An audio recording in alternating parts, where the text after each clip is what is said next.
Hi and welcome to my first video Photoshop tutorial. I'm Adam's son and I will be showing you more or less how I did this photo that you can see on the screen right now.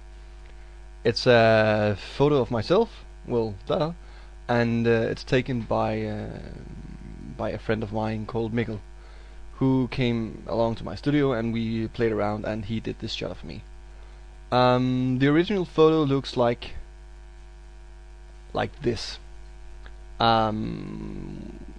It's actually a JPEG with a picture style on it, which has enhanced the contrast a bit, but that's about it. I've been wanting to do this this dispersion, this coming undone effect for a while. So I sat down and looked through some other tutorials and eventually figured out how it was done, or at least how I would do it. So what I did was that I did a cutout of myself, like this, as you can see here. Not that good of a cutout actually. Fast one, the hair is okay, but still some errors here and there, as you can see. Right here, I did it with the extraction tool, which is okay for most things except hair. So I did this cutout, and I did another version of myself, which was bigger here. I copied myself and placed it right behind me like that, made this one darker, and I did this one as well, which was just dragged out of proportion to be the fragments behind me. Okay, let's see here. So what I did was let's go to this layer. And I added a layer mask and filtered with black so that the effect was not shown. And then I took, as you can see here, a brush, white brush, with the maximum flow and opacity, and just painted, not painted, but tapped the effect back, like this. I tapped back the visibility of myself. I did this with varieties of different splatter brushes found online. You can find free brushes all over the place. But doing this gave me the effect of this dispersion, or this fragment effect. Okay, and I did this with the darker version as well, as you can see here. The darker version of myself.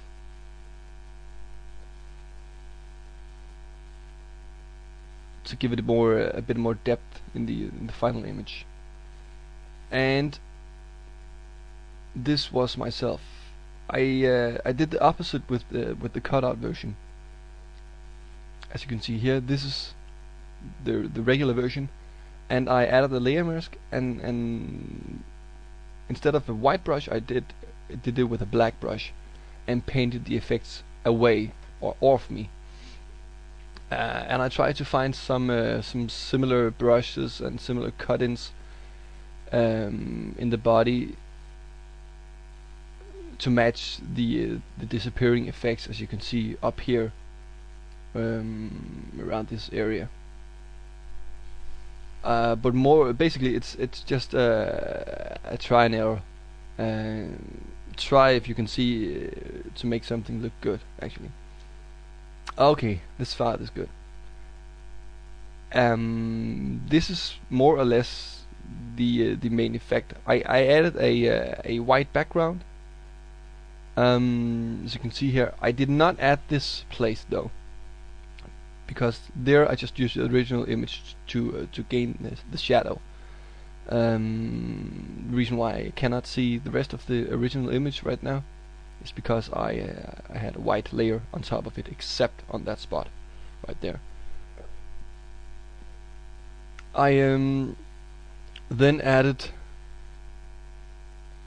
some vibrance, not that visible.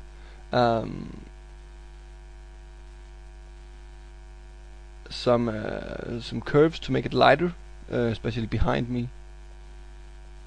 You can see how the curves layer is just lifted. And my favorite tool, paint with light. I've mentioned it in some of my written tutorials, but basically it's a custom non-destructive layer where I, with my white or black brush, can add a dodge or burn effect. What I do is I create a regular empty layer, use the overlay blending mode, and then I paint highlights back. For instance, like this, I'm painting a highlight back. You can see what it actually does. I've used it on the skin areas mostly to brighten up some selected areas. It's also good to be used when working with glamour shots and stuff like that, to make the skin look more shiny. I actually added a lens flare here, right around this area. Sorry. Turn the opacity down to 15% instead of having it at max, as you can see here. I thought it, in my opinion, it ruined the image a bit. I've done some cross processing, which is giving this. I don't know. At the moment, it seems like it's very used in fashion and stuff like that. So I've grown fond of it as well. It's a regular curves layer, but instead of going adjusting it in the RGB channel, I adjust the channels separately, doing a small S curve on the red like this.